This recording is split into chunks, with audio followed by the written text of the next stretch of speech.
Assalamualaikum warahmatullahi wabarakatuh.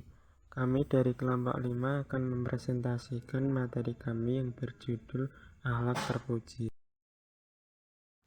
Kami yang beranggotakan Arifah, Fatihah, Nurul, Amirul, dan Amelia.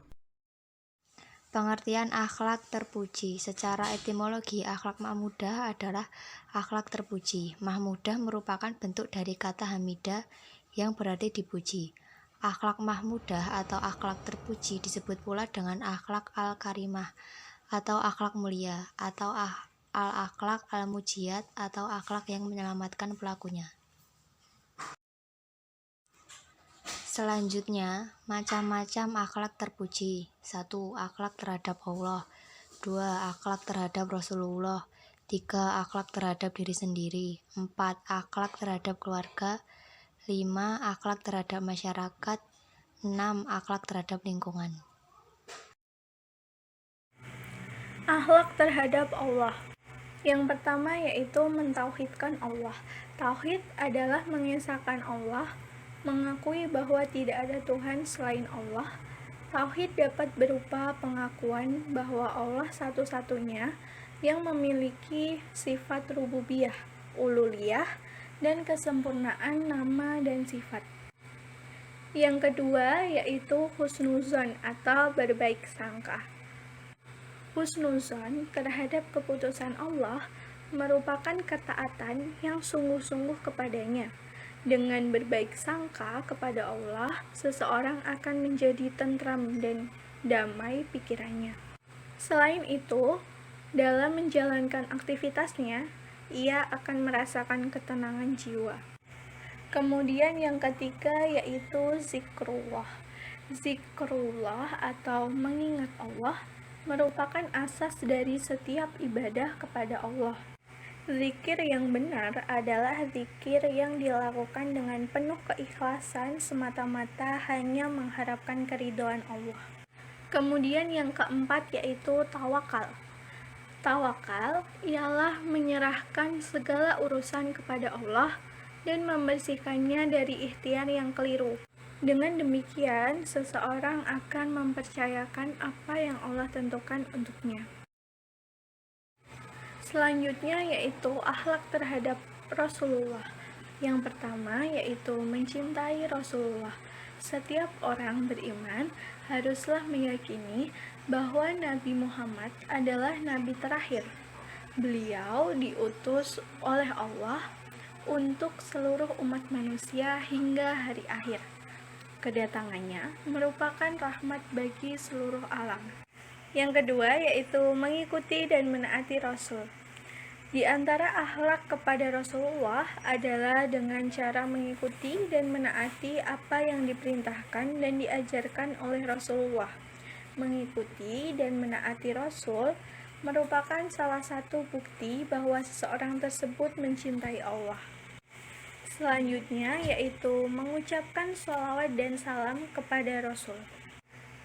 Ketika seseorang membaca sholawat dan salam kepada Rasulullah, artinya ia sedang mendoakan, menyebut, dan mencintai beliau sebagai wujud dari iman, cinta, dan hormat kita kepada Rasul, dan juga sebagai bentuk terima kasih atas jasa-jasa beliau.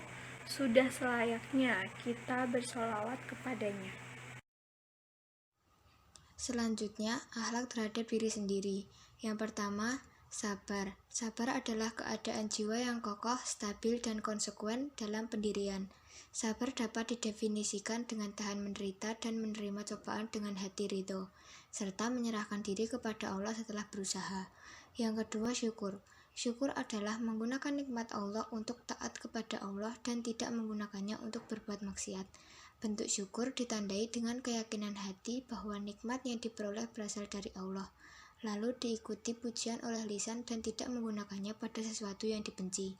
Yang ketiga, amanat. Amanat adalah suatu sifat dan sikap pribadi yang setia, jujur, dan tulus hati dalam melaksanakan suatu hak yang dipercayakan kepadanya, baik hak milik Allah maupun hak seorang hamba. Yang keempat, jujur. Jujur adalah memberitahukan, menuturkan sesuatu dengan sebenarnya sesuai dengan fakta kejadiannya. Benar adalah mengatakan dan mengerjakan sesuatu sesuai dengan petunjuk agama. Yang kelima, al-hayu atau malu adalah sifat atau perasaan yang menimbulkan keengganan melakukan sesuatu yang tidak baik.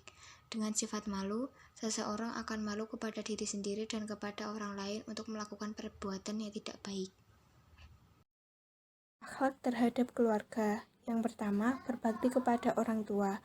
Berbakti kepada orang tua merupakan amal soleh paling utama yang dilakukan oleh seorang muslim. Juga merupakan faktor utama diterimanya doa seseorang. Salah satu keutamaannya adalah menghapus dosa besar. 2. Bersikap baik pada saudara.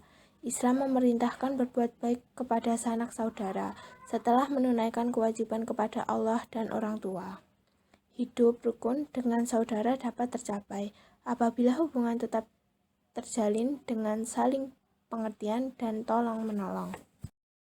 Selanjutnya yaitu akhlak terhadap masyarakat. 1. Berbuat baik kepada tetangga. Tetangga adalah orang yang terdekat dengan kita. Dekat di sini adalah orang yang tinggal berdekatan dengan rumah kita. Maka berbuat baik kepada tetangga merupakan akhlak terpuji yang harus diamalkan dalam kehidupan bermasyarakat. 2. Saling menolong atau ta'awun. Tolong-menolong terhadap sesama muslim adalah akhlak dan perbuatan terpuji selama dilakukan dalam hal kebaikan. Oleh karena itu, saling membantu dan memberikan pertolongan sangat dianjurkan dalam ajaran Islam. Terakhir, akhlak terhadap lingkungan. Pada dasarnya, akhlak yang diajarkan Al-Quran terhadap lingkungan bersumber dari fungsi manusia sebagai khalifah. Kekhalifahan mengandung arti pengayoman, pemeliharaan, serta pembimbingan agar setiap makhluk mencapai tujuan penciptanya.